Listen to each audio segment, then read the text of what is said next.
తెలుగు రాష్ట్రాల్లో వానలు దంచి కొడుతున్నాయి. దీంతో తెలంగాణలోని అన్ని జిల్లాలకు వాతావరణ శాఖ ఎల్లో అలర్ట్ జారీ చేసింది. తెలంగాణకు మరో 3 రోజుల పాటు వర్ష సూచనలు చేసింది. ఈదురు గాలులతో కూడిన వర్షాలు కురిసే అవకాశం ఉందని హెచ్చరించింది. వాతావరణ శాఖ సూచనలతో అధికార యంత్రాంగం అప్రమత్తమైంది.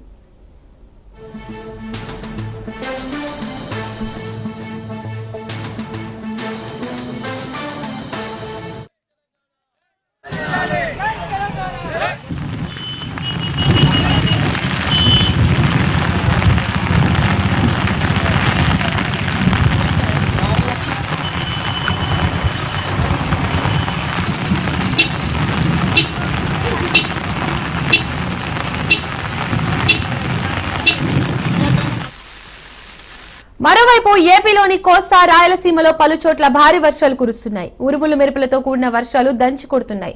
గంటకు 40 నుండి 50 కిలోమీటర్ల వేగంతో ఈదురుగాలులు వీస్తున్నాయి.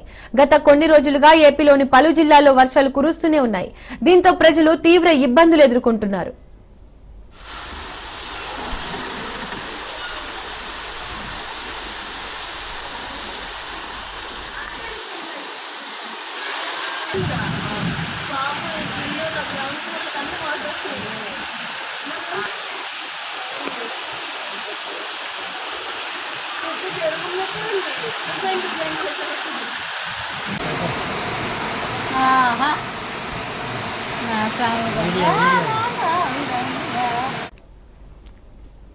హైదరాబాద్ లోనూ రాత్రి కుండపోత వర్షం కురిసింది. చైతన్యపురిలో కమలానగర్ రోడ్డులో వరదలో వాహనాలు కొట్టుకుపోయాయి. ఎల్మినగర్ రోడ్డుపై కార్లు, బైకులు వరదలు చిక్కుకున్నాయి. నిర్మల్ జిల్లా కుంటాలలో వడ్లు తడిసి ముద్దయ్యాయి. దీంతో ప్రతి ధాన్యం గింజ ప్రభుత్వమే కొనుగోలు చేయాలని రైతులు డిమాండ్ చేస్తున్నారు. ఇక ఇదే అంశంపైన పూర్తి అప్డేట్స్ మా ప్రతినిధి సైదులు లైవ్ ద్వారా అందిస్తారు. సైదులు. దీపిక, ఉపరితల ఆవర్తనం అల్పపీడనం కారణంగా తెలంగాణ రాష్ట్రంలో మరో 3 రోజుల పాటు వర్షాలు కురుస్తాయని వాతావరణ శాఖ వెల్లడించింది. నిన్న, ఈ రోజు, రేపు, ఎల్లుండి, అవుటెల్లుండి మొత్తం 5 రోజుల పాటు ఈ యొక్క ఉపరితల ఆవర్తనం అల్పపీడనం కారణంగా వర్షాలు కురుస్తాయని వాతావరణ శాఖ వెల్లడించింది. ఇప్పటికే కొన్ని జిల్లాలకు ఆరెంజ్ అలర్ట్తో పాటుగా ఎల్లో అలర్ట్ కూడా జారీ చేసింది. అయితే నిన్న రాత్రి హైదరాబాద్లో కురిసిన భారీ వర్షానికి హైదరాబాద్ అతలాకుతలమైపోయింది. ముఖ్యంగా ఎల్బీ నగర్, చైతన్యపురి, అదేవిధంగా కొత్తపేట ప్రాంతాల్లో భారీ వర్షం నమోదైంది. అక్కడ కొన్ని ప్రాంతాల్లో పార్కింగ్ చేసినటువంటి బైకులు కూడా కొట్టుకుపోయిన పరిస్థితి కూడా కనిపించిందంటే అర్థం చేసుకోవచ్చు ఎంత పెద్ద మొత్తంలో వర్షపాతం నమోదైందో ఒక్క రాత్రికి అర్థం చేసుకోవచ్చు. దీన్ని బట్టి చూస్తే ఇక రానున్న 3 రోజుల పాటు తెలంగాణ రాష్ట్రంలో భారీ వర్షాలు కురుస్తున్నాయని వాతావరణ శాఖ వెల్లడించిన నేపథ్యంలో అధికారులందరూ అప్రమత్తంగా ఉండాలని ముఖ్యమంత్రి రేవంత్ రెడ్డి అధికారులను ఆదేశించారు. కొన్ని జిల్లాలలో ఎల్లో అలర్ట్ ఉన్న జిల్లాలు ఏవైతే ఉన్నాయో ఆ జిల్లాల్లో ముఖ్యంగా ఖచ్చితంగా అధికారులు సమన్వయంతో పనిచేయాలని, ఎక్కడ ఆస్తి ప్రాణ నష్టం జరగకూడదని ముఖ్యమంత్రి రేవంత్ రెడ్డి ఆదేశాలు జారీ చేశారు. కాకపోతే ఇంకా రైతుల కళాల్లో ఒడ్లు అట్లానే ఉండిపోవడంతో నిన్న కురిసినటువంటి భారీ వర్షానికి మొత్తం ధాన్యం తడిసి ముద్దైపోయింది. సో ఇప్పటికే రైతులు తీవ్ర బాధలో కూడా ఉన్నట్టు కనిపిస్తుంది. ఎందుకంటే తడిసిన ధాన్యం ఏదైతే ఉందో అవి తిరిగి మళ్ళీ కొనుగోలు చేయాలంటే కొంత ఇబ్బందిగా మారుతే అవకాశం ఉంటుంది. అవి ధాన్యాన్ని అంతటిని కూడా ఎండపోసుకున్న తర్వాతనే కొనుగోలు చేయాల్సి ఉంటుంది. అసలు తడిసిన ధాన్యం మొలకెత్తే అవకాశం కూడా ఉండడంతో రైతులకు కూడా తీవ్ర నష్టం కూడా కలిగింది ఈ యొక్క అకాల వర్షాలకని కూడా చెప్పవచ్చు. ఇక నైరుతి ఋతుపవనాలు మరో 3 రోజుల్లో కేరళని తాకనున్నట్టుగా కూడా మనకి వాతావరణ శాఖ వెల్లడించింది. అక్కడ నుంచి నైరుతి ఋతుపవనాలు తమిళనాడు వైపుగా పయనించి ఆ తర్వాత జూన్ మొదటి వారంలో తెలంగాణకు వ్యాపించి తెలంగాణలో ఈసారి జూన్ మొదటి వారంలో భారీ వర్షపాతం నమోదయ్యే అవకాశం ఉన్నట్లు వాతావరణ శాఖ వెల్లడించింది. ఎందుకంటే జూన్ మొదటి వారం నుంచి ఇక భారీ వర్షాలు కురుస్తాయని ఇప్పటికే వాతావరణ శాఖ చెప్పింది. ఈసారి వర్షపాతానికి మించి అత్యధికంగా ఈసారి నమోదు అయ్యే అవకాశం ఉన్నట్టుగా కూడా చెప్తున్నారు. రైతులందరూ కూడా తమ పంటలను వేసుకోవచ్చు అని చెప్పేసి కూడా చెప్పారు. అయితే నిన్నటి నుంచి కురుస్తున్నటువంటి వర్షాలు ఒకసారి చూస్తే మాత్రం వరంగల్, నల్గొండ, సిద్దిపేట, యాదాద్రి, భువనగిరి, మెదక్, సంగారెడ్డి, సూర్యాపేట జిల్లాలో భారీ వర్షపాతం నమోదైంది. దాంతో పాటుగా ఇక కల్లెడ్లో, వరంగల్ జిల్లా కల్లెడ్లో అత్యధికంగా వర్షపాతం నమోదైంది. 8.4 సెంటీమీటర్ల వర్షపాతం అత్యధికంగా వరంగల్ జిల్లాలో నమోదైంది. ఇక దాంతో పాటుగా నల్గొండ జిల్లా తిరుమలగిరిలో చూస్తే 77 వర్షపాతం అక్కడ నమోదైంది. ఇక సూర్యాపేట జిల్లా బలరాం తండలో చూస్తే 6.7 అక్కడ నమోదైంది. అత్యధికంగా నమోదైనటువంటి వర్షపాతం నమోదైనటువంటి జిల్లాలు అన్నమాట ఇవన్నీ కూడా. సో ఇక హైదరాబాద్ లో పలు చోట్ల మోస్తారు వర్షం కురిసింది. ఈ రోజు, రేపు, ఎల్లుండి 3 రోజుల పాటు గ్రేటర్ హైదరాబాద్ పరిధిలో మోస్తారు నుంచి భారీ వర్షాలు కురుస్తాయని వాతావరణ శాఖ వెల్లడించింది. వీటితో పాటుగా ఇక గంటకు 30 నుంచి 40 కిలోమీటర్ల వేగంతో వీదురుగాలులు ఈస్తాయని, వాటితో పాటుగా ఉరుములు మెరుపులతో కూడిన వర్షం నమోదవుతుందని చెప్పేసి అందుకు అధికారులందరూ కూడా అప్రమత్తంగా గ్రేటర్ హైదరాబాద్ పరిధిలో ఉండాల్సిన అవసరం ఉంటుందని చెప్పేసి హైదరాబాద్ ఇన్ఛార్జి మంత్రి పొన్నం ప్రభాకర్ అధికారులని ఆదేశించారు. ఎందుకంటే జిహెచ్ఎంసీ అధికారులతో పాటుగా ఇటు ట్రాఫిక్ పోలీసులు, అదేవిధంగా విద్యుత్ శాఖ అధికారులందరూ కూడా సమన్వయంతో పనిచేయాలని, ఎక్కడ కూడా ప్రాణ నష్టం జరగకూడదని, దాంతోపాటు జిహెచ్ఎంసీ అధికారులు ఎప్పటికప్పుడు అలర్ట్ గా ఉండాలని, ముఖ్యంగా ఈ యొక్క మాన్యువల్స్ ఎక్కడైతే ఓపెన్ ఉంటాయో వెంటనే మూసివేయాలని చెప్పేసి మాన్యువల్స్ ఓపెన్ ఉన్న దగ్గర దాని చుట్టూ కూడా రక్షణ కవచంగా ఏదైనా బారికేడ్స్ లాంటివి ఏర్పాటు చేసి ప్రజలను అప్రమత్తంగా చేస్తూ ఉండాలని చెప్పేసి కూడా చెప్పారు. దాంతోపాటు ఇక మిగిలిన ప్రాంతాల్లో అయితే ట్రాఫిక్ అంతరాయం ఎక్కడైతే ఉంటుందో, ముఖ్యంగా మాదాపూర్, హైటెక్ సిటీ, గచ్చిబౌలి, నానక్రామగూడ ప్రాంతాల్లో ఐటీ సెక్టార్ ఏరియాలలో పెద్ద ఎత్తున ట్రాఫిక్ అవుతుంది కాబట్టి సో నిన్న కురిసిన వర్షానికి రాత్రి పెద్ద ఎత్తున ట్రాఫిక్ అంతరాయం ఏర్పడింది. సో ఈ రోజు కూడా భారీ వర్షం ఉన్న నేపథ్యంలో ట్రాఫిక్ అంతరాయం లేకుండా ఎప్పటికప్పుడు ట్రాఫిక్ పోలీసులు అలర్ట్ గా ఉండాలని అధికారులను ఆదేశించారు. దీంతో పాటు ఇక కొన్ని జిల్లాలకు సంబంధించి చూస్తే మాత్రం చాలా జిల్లాలు అంటే ముఖ్యంగా ఇటు ఆరెంజ్ అలర్ట్ ఉన్నటువంటి జిల్లాలు చూస్తే మాత్రం ఇటు మేడ్చల్ కానీ, అదేవిధంగా రంగారెడ్డి జిల్లా కానీ, హైదరాబాద్ కానీ, దాంతోపాటు మెదక్ కానీ, ఇటు పటాన్చెరు ఈ ప్రాంతాలలో ఆరెంజ్ అలర్ట్ అధికారులు జారీ చేశారు. మోస్తారు నుంచి భారీ వర్షాలు కురిసే అవకాశం ఉంది. ఇక ఎల్లో అలర్ట్ ఉన్నటువంటి జిల్లాలు చూస్తే మాత్రం నల్గొండ, ఖమ్మం, అదేవిధంగా మహబూబ్ నగర్, ఉమ్మడి మహబూబ్ నగర్, దాంతోపాటుగా మెదక్తో పాటుగా ఇక కొన్ని జిల్లాలు నారాయణఖేడ్ ప్రాంతాలలో పెద్ద ఎత్తున వర్షపాతం, ఆదిలాబాద్, అదే నిజామాబాద్ ఇలాంటి ప్రాంతాలలో పెద్ద ఎత్తున భారీ వర్షపాతం నమోదయ్యే అవకాశం ఉన్నట్లు తెలుస్తుంది. దాంట్లో అక్కడ ఎల్లో అలర్ట్ కూడా జారీ చేశారు. అత్యవసరమైతే తప్ప ప్రజలు ఎవరు బయటికి రావద్దని చెప్పేసి కూడా ఆదేశించారు. కాబట్టి సో ఇక రానున్న 3 రోజుల పాటు చాలా అప్రమత్తంగా ఉండాల్సిన అవసరం ఉందని చెప్పేసి కూడా అధికారులు ఆదేశించారు. కాబట్టి ఎవరు కూడా ఈ యొక్క తడిసిన ధాన్యం ఏదైతే ఉందో, కళ్ళాల్లో ఉన్నటువంటి ధాన్యం ఏదైతే ఉందో అది మొత్తం పూర్తిగా అకాల వర్షాలకు తడిసిపోయింది కాబట్టి సో అందుకు ఎవరైతే నష్టపోయారో ఆ రైతులకు సంబంధించినటువంటి డీటెయిల్స్ కూడా అన్ని తీసుకోవాలని చెప్పేసి ప్రభుత్వం అధికారులను ఆదేశించింది. కాబట్టి ఎక్కడైతే ధాన్యం కొనుగోలు కేంద్రాలలో ధాన్యం తడిసి ముద్దైపోయిందో ఆయా రైతులకు సంబంధించి ఎంత ధాన్యం ఉన్నది ఏంటి అని చెప్పేసి ఆ యొక్క రైతుల నుంచి కూడా డీటెయిల్స్ తీసుకోవాలని కూడా చెప్పారు. ఎందుకంటే నష్టపోయిన దానికి పంట నష్టం జరిగింది కాబట్టి అందుకు నష్టపరిహారం కూడా ప్రభుత్వం ఇచ్చేందుకు ముందుకు వచ్చే అవకాశం ఉన్నట్టుగా కూడా దీన్ని బట్టి చూస్తే తెలుస్తుంది. కాబట్టి ఇక ఉపరితలం ఆవర్తనం అల్పపీడనం కారణంగా మరో 3 రోజుల పాటు భారీ వర్షాలు ఉన్న నేపథ్యంలో అందరూ కూడా అప్రమత్తంగా ఉండాలని చెప్పేసి ప్రభుత్వం అందరిని అలర్ట్ చేసింది. అధికారులతో పాటుగా ప్రజలను కూడా అప్రమత్తంగా ఉండాలని చెప్పేసి కూడా ఆదేశాలు జారీ చేసింది. కాబట్టి సో అత్యవసరమైతే తప్ప ఎవరు బయటికి రావద్దని చెప్పేసి కూడా చెప్తున్నటువంటి పరిస్థితి కనిపిస్తుంది. ఇక రానున్న రోజులలో మరో 3 రోజులు అంటే నైరుతి ఋతుపవనాలు ఆల్రెడీ కేరళని తాకనున్న నేపథ్యంలో ఈసారి మొత్తం రాష్ట్ర వ్యాప్తంగా చూసుకుంటే 2 తెలుగు రాష్ట్రాల్లో కూడా ఇటు ఆంధ్రప్రదేశ్తో పాటుగా తెలంగాణ రాష్ట్రాల్లో కూడా భారీ వర్షాలు ఈసారి ఉన్న నేపథ్యంలో ఖచ్చితంగా మంచి పంటలు రైతులు వేసుకోవడానికి ముందుకు వచ్చే అవకాశం ఉన్నది.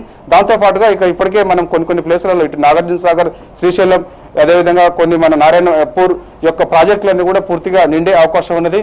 కాబట్టి ఖచ్చితంగా ఈ యొక్క సీజన్ ఏదైతే ఉందో ఈ సీజన్ లో భారీ వర్షాలు ఉన్న నేపథ్యంలో ఇటు రైతులకు కూడా మంచి మేలు జరుగుతుందని చెప్పేసి కూడా చెప్తున్నటువంటి పరిస్థితి కనిపిస్తుంది. మరోవైపు ఈ యొక్క మే నెలలోనే ఈ యొక్క వర్షాలు అంటే యాక్చువల్గా మనకి జూన్ 2వ వారంలో మనకి నైరుతి ఋతుపవనాల కారణంగా వర్షాలు కురుస్తాయి. కానీ ఈసారి చాలా తక్కువ సమయంలోనే మే నెలలోనే వర్షాలు వస్తున్న నేపథ్యంలో రైతులందరూ కూడా కొంచెం హర్షాతిరేకలు రేకెత్తిస్తున్నటువంటి పరిస్థితి కనిపిస్తుంది. ఎందుకంటే ఈసారి పంట కూడా తొందరగా వేసుకోవచ్చు అని చెప్పేసి కూడా రైతులు హర్షం వ్యక్తం చేస్తున్నటువంటి పరిస్థితి కనిపిస్తుంది.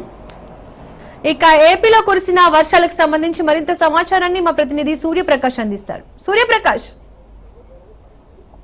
ఇప్పుడు దాదాపు అయితే ఉపరితల ఆవర్తనం ఏదైతే కొనసాగుతుంది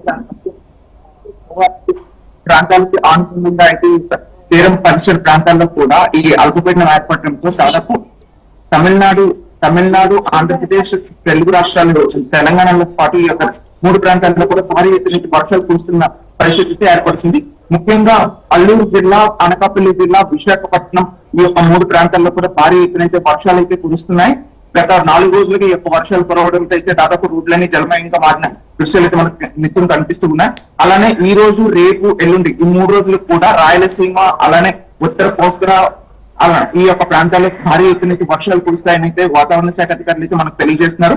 మరో పక్కన అయితే ఈ యొక్క 2-3 రోజుల్లో ఉన్నాయి సరే మనకి నైరుతి పవనాల్లో అయితే తెలుగు రాష్ట్రాల వైపు వచ్చే అవకాశం ఉంటుందనే విషయాన్ని కూడా వాతావరణ శాఖ అధికారులు మనకి వెల్లడించడం జరుగుతుంది. ఇదంతా ఒక అయితే పూర్తిగా అయితే ఈ యొక్క దీనికి సంబంధించి ఎక్కడికక్కడ వాటర్ ఇబ్బంది కలిగి వాళ్ళు ఎవరైతే ఉన్నారో నీటి సదుపాయం లేక కూడా చాలా ఇబ్బందులు అయితే అల్లూరు, పాడేరు జిల్లాల్లో అయితే వీళ్ళందరూ ఎదుర్కోవడం అయితే జరుగుతుంది. ఈ వాటర్ ఎక్కువగా రావడంతో నిన్న అంతా కూడా వాటర్ వెళ్ళే ప్రదేశం కూడా లేకపోవడంతో అక్కడ జరగడం జరిగింది. అలానే సముద్రం వైపు చెక్ చేసుకుని ఒకవైపు మనం సముద్రం వైపు చూసుకుంటే అరేబియా సముద్రం అలానే దక్షిణ బంగాళాఖాతం పరిసర ప్రాంతాల్లో కూడా నైరుతి పవనాలు చురుగ్గా కదలడంతో 2-3 రోజుల్లోనే ఈ యొక్క నైరుతి పవనాలు అయితే ఈ తీరాన్ని తాకే అవకాశం అయితే ఉంటుంది. మరొక వైపు అదే విధంగా లోపల మొత్తం సముద్రం అంతా కూడాను చాలా వాటర్ అల్జడి అయితే ఎక్కువగా ఉండడం అయితే జరుగుతుంది. ఇదే విధంగా మనం చూసుకుంటూ ఉంటే ఈ యొక్క వర్ష తీవ్రత అయితే ఉండడంతో భారీ ఎత్తున అయితే ప్రభుత్వ యంత్రాంగం కూడా అన్ని అధికారులు కూడా అప్రమత్తం చేసి ఎవరికి కూడా ఎటువంటి ఇబ్బంది కలగకుండా ఉండడానికి అయితే షెల్టర్స్ ని కూడా ఏర్పాటు చేయడం అయితే జరుగుతుంది. ఇవన్నీ ఒక ఎత్తు అయితే మరో పక్కనైతే ఎక్కడికక్కడ వాటర్ ఈ జలమయం అయిందో ఆ ప్రాంతాన్ని మొత్తం కూడా డ్రైనేజ్ సిస్టమ్స్ ను కూడా క్లియర్ చేయడానికి అయితే అధికారులు అయితే సంసిద్ధమవుతున్నారు. ఈ వర్షం అయితే మరికొద్ది రోజులైతే ఇలానే పడే అవకాశం ఉంటుంది. వారం రోజులు కూడా ఈ వర్షం అయితే వర్ష ప్రభావం ఉండే అవకాశం ఉండటంతో దాదాపు అధికారులందరూ కూడా అప్రమత్తం అయితే జరుగుతుంది. వాతావరణానికి సంబంధించి ఎక్కడికక్కడ కూడా అన్ని విధాలుగా కూడా ప్రభుత్వం అయితే ఏర్పాట్లు చేస్తూ అన్ని విధాలుగా అందించడానికి అయితే ఉంటుంది. వాతావరణం ఈ ఈదురుగాలు అయితే 30 నుండి 40 కిలోమీటర్ల వేగంతో అయితే తీరం వెంబడి అయితే ముందుకు సాగడం అయితే జరుగుతుంది. తీరం వెంబడి ఈ యొక్క ఈదురుగాలు ఉండడంతో మత్స్యకారులు కానీ ఆ సముద్ర ప్రదేశాలకు వెళ్లే వాళ్ళు అయితే ఎవరు వెళ్ళకూడదని విషయాన్ని అయితే తెలియజేస్తున్నారు. ఈ నైరుతి ఋతుపవనాలు రావడంతో దాదాపు అగ్నికార్తలుగా మనం ఇప్పుడు ప్రస్తావిస్తుంటాము. మే నెల ఎండింగ్ లో కావచ్చు, మే నెల జూన్ ఫస్ట్ వీక్ లో అయితే అగ్నికర్తలుగా అంటారు. ఈ ఎండ తీవ్రత ఒక్కొక్కటితో అందరూ ఇబ్బంది పడే అవకాశం ఉంటుంది. దానికి భిన్నంగా అయితే నైరుతి పవనాలు అతి ముందుగా రావడంతో ఎవరికి కూడా ఉక్కపోత గానీ వేడిగాల్పులు గానీ లేకుండా చల్లదనాన్ని రావడంతో అయితే చాలా మంది హర్షం వ్యక్తం చేస్తున్నారు. అలానే ఆంధ్రప్రదేశ్ పరిసర ప్రాంతాలలో చాలా చోట్ల అయితే వర్షం కురియడంతో అధిక వర్షం కురియడంతో వాళ్ళ యొక్క పంటలు నష్టపోవడంతో ఎక్కడికక్కడ టార్పన్లు పరుచుకొని ఆ యొక్క ధాన్యాన్ని పంటలను అయితే దాచుకునే పరిస్థితి ఉంటుంది. ఏదైతే నష్టపోతున్నామో ఏదైతే తడిసిపోయిందో దాన్ని ప్రభుత్వం కొనుగోలు చేసి దానికి గిట్టుబాటు ధర కల్పించాలనే విషయాన్ని కూడా తెలియజేస్తున్నారు. అదే విధంగా ఈ యొక్క ట్రైన్ సర్వీసెస్ అయితే అరకు పాడేరు వెళ్లే ఈ ట్రైన్ సర్వీసెస్ కూడా ఈ వర్షం అయితే అంతరాయం కలిగించడంతో ట్రైన్స్ అన్ని దాదాపు 4 నుండి 3 గంటల వరకు అయితే ఆలస్యంగా నడవడం అయితే జరుగుతుంది. ఈ పూర్తి స్థాయిలో అయితే వర్ష బీభత్సంగానే దీన్ని మనం ప్రకటించుకోవచ్చు. Thank you Suryaprakash.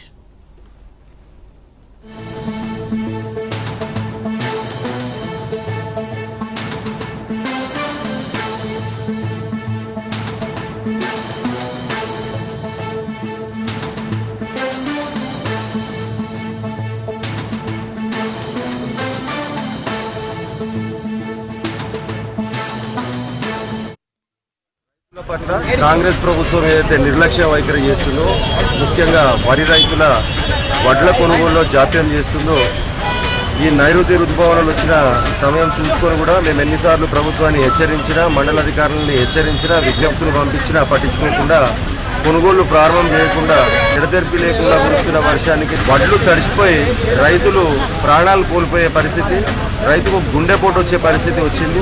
ఈరోజు వడ్ల కొనుగోలు కేంద్రాల్లోకి వెళ్ళి చూస్తే అన్నదాతలు ఎవరైతే ఉన్నారో వాళ్ళు కళ్ళ నీళ్లు పెట్టుకొని, అన్న మమ్మల్ని పట్టించుకోవట్లేదు ఈ సర్కారు, మా ఓట్లతో గెలిచిన ఎమ్మెల్యే కూడా మా దగ్గరికి ఒకసారి కూడా రావట్లే, అన్న నువ్వన్నా కనీసం మాతో పాటు మద్దతుగా ఉండంటే ఈరోజు వారికి మద్దతుగా నిలబడి ఇక్కడ అర్లీ దగ్గర రాస్తా రోకో ధర్నా చేయడం జరిగింది.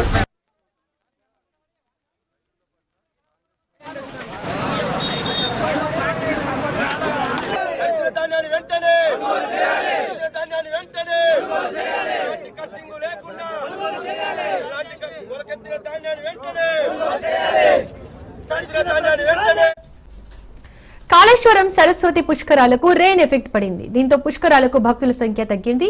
వర్షాల నేపథ్యంలో పలు రాష్ట్రాల నుండి భక్తజనం మందకోడిగా వస్తోంది. త్రివేణి సంగమంలో పుణ్య స్నానాలు ఆచరిస్తున్న భక్తులు నదీమాతకు ప్రత్యేక పూజలు నిర్వహిస్తున్నారు. శ్రీకాళేశ్వరం ముక్తేశ్వర స్వామి ఆలయంలో దర్శనాలు చేసుకుంటున్నారు. ఇక గాలివాన బీభత్సంతో రోడ్లు బురదమయంగా మారగా పార్కింగ్ స్థలాలు నీట మునిగాయి. దీంతో భక్తులు తీవ్ర ఇబ్బందులు ఎదుర్కొంటున్నారు.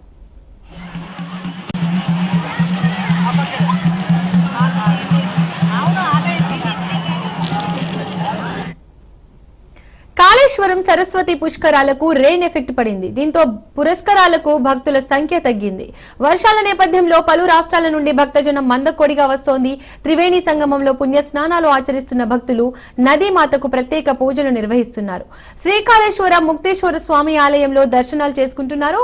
ఇక గాలివాన బీభత్సంతో రోడ్లు బురదమయంగా మారగా పార్కింగ్ స్థలాలు నీట మునిగాయి. దీంతో భక్తులు తీవ్ర ఇబ్బందులు ఎదుర్కొంటున్నారు.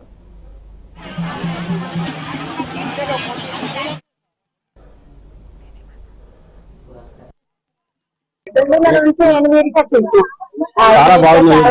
అన్ని కూడా మంచిగా సౌకర్యం మంచిగా అక్కడ ఊళ్ళో మన వచ్చింది తీసుకొని వచ్చింది అన్ని దర్శనం మంచిగా అయింది. చాలా గవర్నమెంట్ కూడా బాగా చాలా ఏర్పాట్లు గవర్నమెంట్ బాగా చేసింది. చాలా బాగుంది. అన్ని రకాలైతే చాలా బాగుంది పుష్కరాలకు ఇక్కడ ఇక్కడికి వచ్చినందుకు చాలా సంతోషంగా ఉంటుంది. చాలా హ్యాపీగా ఫీల్ అవుతుంది. చాలా బాగుంది. మేము ఫస్ట్ టైం ఇక్కడికి వచ్చాము. బాగున్నాయి. చాలా ఏంటి సఫిషియెంట్ గా అన్ని బాగున్నాయి. ఏంటి డాన్స్ బస్సులు అయినా కూడా సఫిషియెంట్. ఇంతకుముందు గోదావరి పుష్కరాలకు వచ్చాము. ఇప్పుడు కూడా సరస్వతి పుష్కరాల్లో పాల్గొన్నందుకు చాలా సంతోషంగా ఉంది. ఈ పుష్కరాల్లో గవర్నమెంట్ మన తెలంగాణ ప్రభుత్వము చాలా అఫీషియల్ గా మంచిగా సేఫ్టీగా అన్ని బోటింగ్ గాని భక్తులకు సౌకర్యంగా అన్ని రకాలుగా బాగున్నాయి. నిద్ర బాగా కొడుకు అరేంజ్మెంట్స్ చాలా బాగున్నాయి. ఫ్రెండ్స్ అన్ని బాగానే ఉన్నాయి. ఇంకోటి ముఖ్యంగా ప్రికాషన్ తీసుకున్నారు. బయటకు పోకుండా డేంజరస్ పాయింట్ దాకా ఉన్నాం. మేము మంచి ఫీడ్బ్యాక్ మేము చూడగలం. మొత్తానికైతే కాళేశ్వరం చాలా బాగుంది. టెంపుల్ కూడా వెళ్ళాలి. రాజనీస్ వాళ్ళు కూడా థ్యాంక్స్ అలా రాజనీస్. కృష్ణ సాగర్ చాలా బాగుంది. నీళ్ళు కూడా చాలా నీట్ గా ఉన్నాయి. అఫ్కోర్స్ మనసంగా పొల్యూషన్ చేస్తారు కానీ ప్రత్యేక బయట మెయింటైన్ చేయలేదు. కానీ ఓవరాల్ చూస్తే మాత్రం నీళ్లు బాగున్నాయి. రాజనీస్ నుంచి చెప్పాల్సింది ఏంటంటే ఎక్సలెంట్ వాటర్ అయితే చాలా బాగున్నాయి. ముఖ్యంగా అకామిడేషన్ టెంట్ హౌస్ టెంట్స్ వేయడం ఎక్సలెంట్ గా ఉన్నాయి. ఇక్కడ కాళేశ్వరంలో సరస్వతి పుష్కరాలు జరుగుతున్న సందర్భంగా మేము స్నానాలు ఆచరించడానికి వచ్చాము.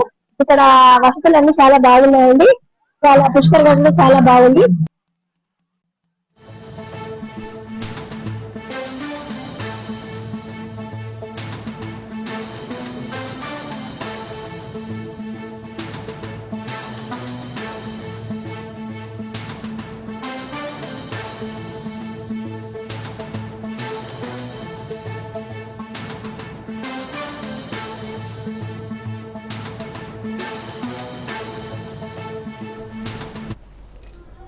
వైసీపీ నేత వల్లభనేని వంశీ కేసులలో ఇవాళ పలు న్యాయస్థానాల్లో విచారణ జరగనుంది. తనపై దాఖలైన 3 కేసులపై 3 న్యాయస్థానాల్లో విచారణ జరగనుంది.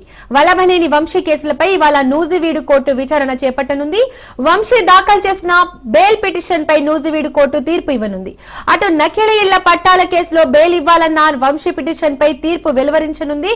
అక్రమ మైనింగ్ కేసులో సైతం ముందస్తు బెయిల్ కోరుతూ హైకోర్టులో వంశీ పిటిషన్ దాఖలు చేశారు. దీంతో న్యాయస్థానం తన ముందస్తు బెయిల్ పిటిషన్ పై న్యాయస్థానం విచారణ చేపట్టనుంది. మొత్తం 3 పిటిషన్లపై న్యాయస్థానాలు విచారణ చేపట్టనుండడంతో వంశీకి ఊరట దక్కుతుందా లేదా అనేది ఆసక్తిగా మారింది.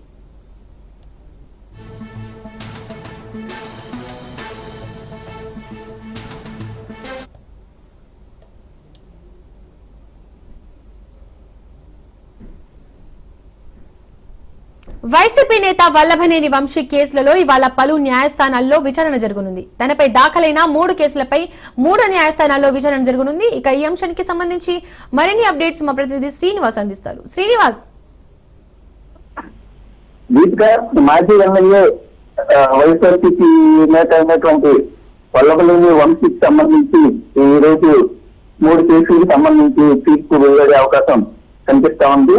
అయితే దీంట్లో మనం చూసినట్లయితే ఇప్పటికే ఏలూరు జిల్లా నూజివీడు కోర్టుకు సంబంధించి గతంలో నకిలీ ఇళ్ల పట్టాలు ఇచ్చారంటూ కూడా అప్పట్లో టీటీ వారెంట్ చేసినటువంటి పోలీసులు కోర్టులో హాజరుపరచడం జరిగింది. కోర్టు అయితే ప్రస్తుతం రిమాండ్ విధించింది. ఇప్పుడు విజయవాడ జిల్లా జైల్లో ఇదే కేసుకు సంబంధించి రిమాండ్ ఖైదీగా వంశీ ఉన్నారు. అదే దీనికి సంబంధించినటువంటి నకిలీ ఇళ్ల పట్టాల కేసులో బెయిల్ ఇవ్వాలని వంశీ పిటిషన్ పై కూడా ఇవాళ తీర్పు వచ్చే అవకాశం కనిపిస్తూ ఉంది. తీర్పులో న్యాయస్థానం ఏ విధంగా ఆదేశాలు జారీ చేస్తుంది అనేది ఉత్కంఠ ఇటు వంశీ తరపు న్యాయవాదుల్లో కానీ అట్లాగే ప్రభుత్వం వైపు నుంచి కానీ పోలీసు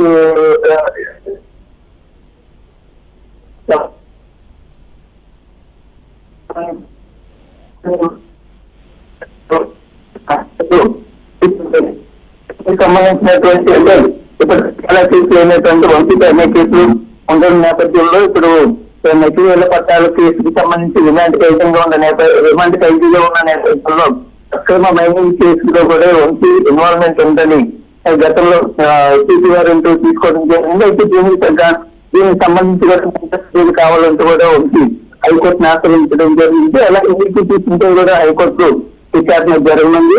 ఈ పిటిషన్ తో నేడు విచారణ ప్రత్యేకమైన మైనింగ్ కేసులో పీసీ వారెంట్ ఇవాళ వరకు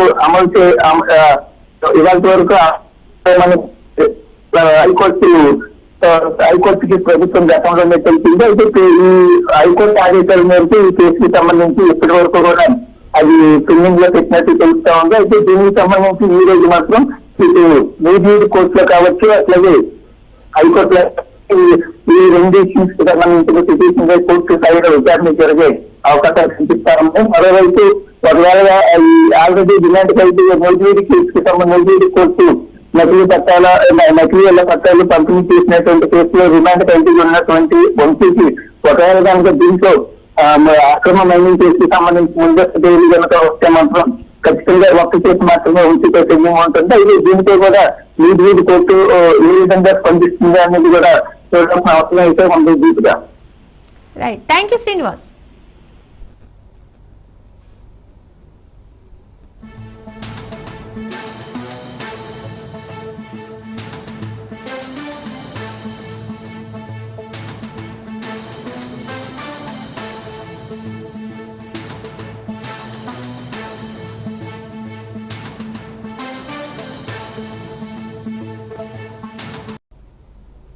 మానుకోట జిల్లా తొర్రూరులో కాంగ్రెస్ పార్టీ సంస్థాగత నిర్మాణ సన్నాహక సమావేశం గ్రాండ్ గా జరిగింది.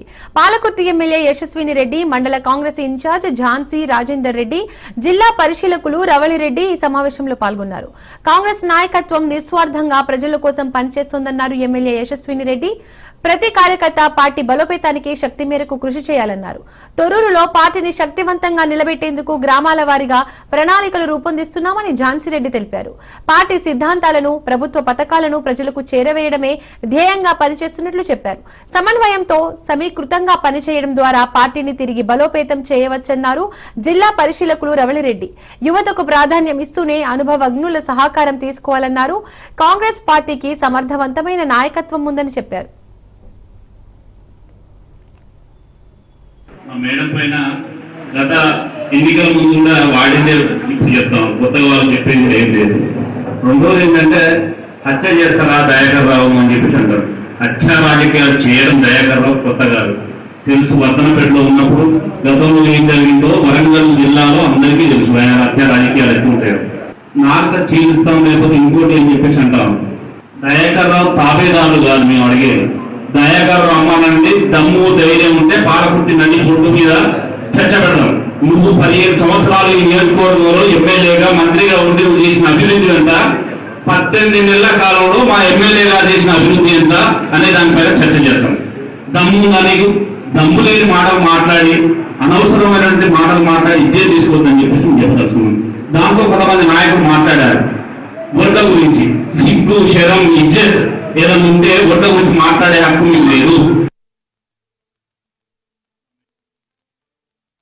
నువ్వు ఈ నియోజకవర్గానికి పనికిరావని చెంపల్ని కొట్టి మరీ జవాబు చెప్పినందుకంటే ఎక్కువ మెజార్టీ ఇచ్చింది. మన మేడం మాట్లాడుకున్నది తప్పుడు మాటలు మాట్లాడితే నేను బద్దనీయం కాన్షియస్ లో అని చెప్పారు.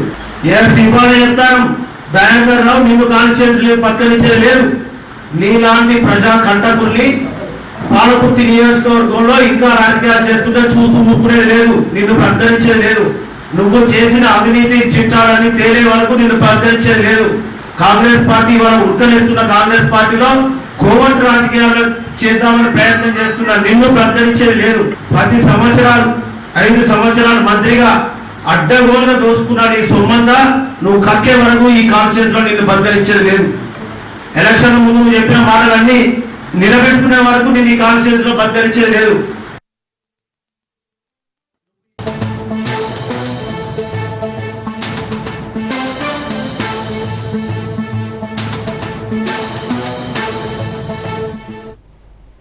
కాల్పుల విరమణ తర్వాత జమ్మూ కాశ్మీర్ లో మరోసారి ఉద్రిక్త పరిస్థితులు నెలకొన్నాయి. ఇవాళ కిష్టావార్ శత్రు ప్రాంతంలో ఉగ్రవాదులు సంచరిస్తున్నారనే సమాచారం మేరకు ఇండియన్ ఆర్మీ, జమ్మూ కాశ్మీర్ పోలీసులతో పాటు సిఆర్పీఎఫ్ జవాన్లు కలిసి జాయింట్ సెర్చ్ ఆపరేషన్ చేపట్టారు. ఈ క్రమంలో సింగ్పోరా వద్ద భీకరంగా ఎదురుకాల్పులు జరిగాయి. తాజా సమాచారం మేరకు 4 ఉగ్రవాదులు భద్రతా దళాల ట్రాప్ లో చిక్కినట్టుగా తెలుస్తోంది. దీంతో ఆ ప్రాంతాన్ని వారు అదుపులోకి రౌండప్ చేశారు. సెర్చ్ ఆపరేషన్ ని బలగాలు కంటిన్యూ చేస్తున్నారు.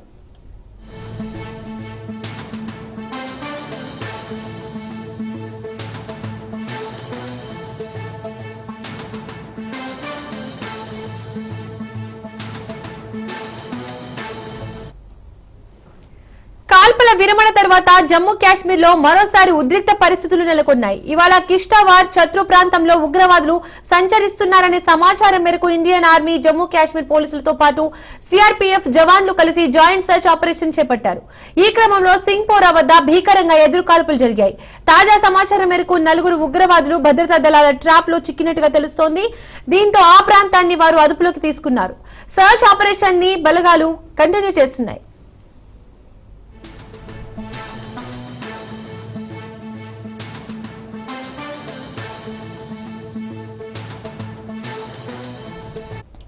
ప్రధాని మోడీ ఇవాళ పలు అమృత్ రైల్వే స్టేషన్లను వర్చువల్ గా ప్రారంభించనున్నారు. రాజస్థాన్ పర్యటనకు వెళ్లనున్న మోడీ 26,000 కోట్ల ప్రాజెక్టులకు శంకుస్థాపన చేయనున్నారు. 103 అమృత్ స్టేషన్లను ప్రారంభించనున్నారు. అమృత్ భారత్ లో భాగంగా రైల్వే స్టేషన్లను అభివృద్ధి చేశారు. దేశవ్యాప్తంగా 1300 రైల్వే స్టేషన్ల అభివృద్ధికి చర్యలు తీసుకున్నారు. అందులో భాగంగా నేడు 103 స్టేషన్లను ప్రధానమంత్రి వర్చువల్ గా ప్రారంభించనున్నారు. ఏపీలోను సూరుళ్లపేట రైల్వే స్టేషన్, హైదరాబాద్ లోని బేగంపేటతో పాటు వరంగల్, కరీంనగర్ రైల్వే స్టేషన్లను ప్రధానమంత్రి ప్రారంభించనున్నారు.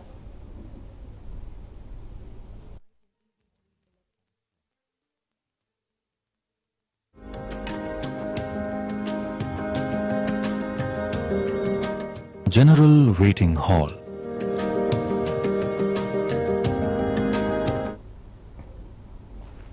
ప్రధాని మోడీ ఇవాళ పలు అమృత్ రైల్వే స్టేషన్లను వర్చువల్ గా ప్రారంభించనున్నారు. రాజస్థాన్ పర్యటనకు వెళ్లనున్న మోడీ 26,000 కోట్ల ప్రాజెక్టులకు శంకుస్థాపన చేయనున్నారు. 103 అమృత్ స్టేషన్లను ప్రారంభించనున్నారు. అమృత్ భారత్ లో భాగంగా రైల్వే స్టేషన్లను అభివృద్ధి చేశారు. దేశవ్యాప్తంగా 1300 రైల్వే స్టేషన్ల అభివృద్ధికి చర్యలు తీసుకున్నారు. అందులో భాగంగా నేడు 103 స్టేషన్లను ప్రధానమంత్రి వర్చువల్ గా ప్రారంభించనున్నారు. ఏపీలోని సూర్యుళ్లపేట రైల్వే స్టేషన్, హైదరాబాద్ లోని బేగంపేటతో పాటు వరంగల్, కరీంనగర్ రైల్వే స్టేషన్లను ప్రధానమంత్రి ప్రారంభించనున్నారు. Enjoy enhanced comfort with modern platform shelters, lifts and escalators, and a spacious waiting hall.